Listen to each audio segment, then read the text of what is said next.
Gaffer, 2-1 victory over Scunthorpe United in our latest pre-season test. How do you assess that one?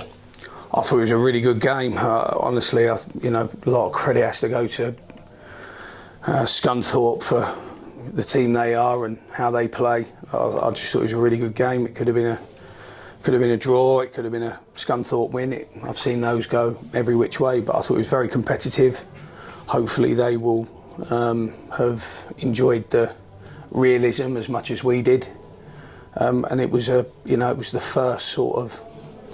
It was the first of many challenges in front of us, and I thought the players did it quite well. How important is it to have a game like that in your schedule where it almost feels like a league game? You had that first half at Scarborough where it's quite competitive as well, but it gives you a real taste of what will be come August.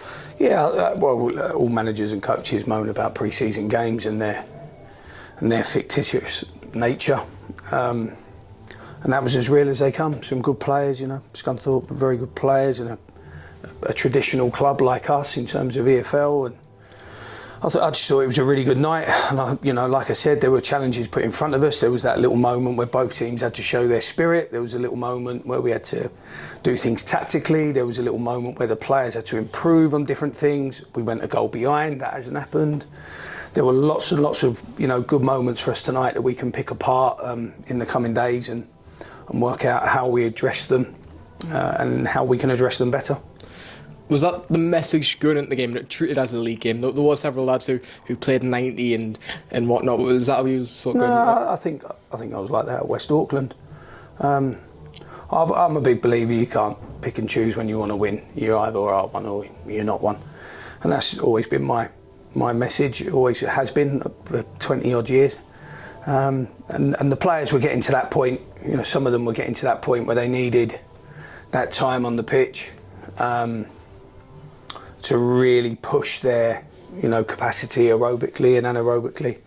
And I thought they looked in really fine condition. We looked strong and powerful, and there's a big thing with me about always being in the game on 60 minutes and then using our athleticism to push us through, or our quality. Look at Featherstone's role second half, that type of technical quality. So, no, pleased tonight, but it's just another one in hopefully many. Pleasing to see Joe Gray out there as well after missing Saturday. What's his current condition? Well, he's fit. He played tonight. He did 60. He's missed a couple every now and then, but he's a fit boy anyway. I think Joe's energy and enthusiasm is a supplement for any sort of lack of time and fitness. I thought he did okay. Joe's a handful. Very, very direct, very aggressive. He's a perfect fit for one of my teams historically.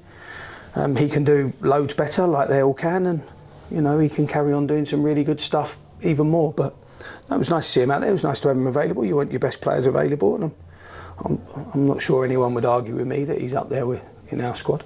Yeah, Greg Sloggett and Anthony Mancini continuing to miss out. Kieran Walsh as well, obviously not featured yet in pre-season. How are they currently doing? Kieran's running now and doing some multi-directional things, activities. So he's coming along steadily, but that was always going to be a bit of a slow burner. Anthony's groins are still tight, so I don't think we'll see him Saturday. And we're reviewing that probably every Monday from now. But he's with the physio. And Greg Sloggett's ankle has come down significantly, and now it'll be time to see how quickly we can get him back out doing straight line running and multi-directional and all the other gubbins that you have to pass before you're allowed to play now. Yeah, and just an overall assessment of pre-season so far, where are the players to where you want them to be in terms of your playing style, pressing, but also fitness levels as well? You never know. You never know until 10th of August. That's the only time I can really answer that with any sort of authenticity or integrity. You never know. It's a mad world, this pre-season, Malark. I'm yet in 6 years or 7 years or whatever, 8 years, whatever it is now, to win an opening day game, and I've won every pre-season game. I've lost every pre-season game. I've drawn every pre-season game. So you only ever know on the 10th. So look, we're giving ourselves a good chance. We go into Saturday with hopefully no more injuries than what we had prior to tonight, and we look to push on and be stronger again. just on Saturday's test against Notts Forest, the B team, how do you look in that one? What do you expect from them?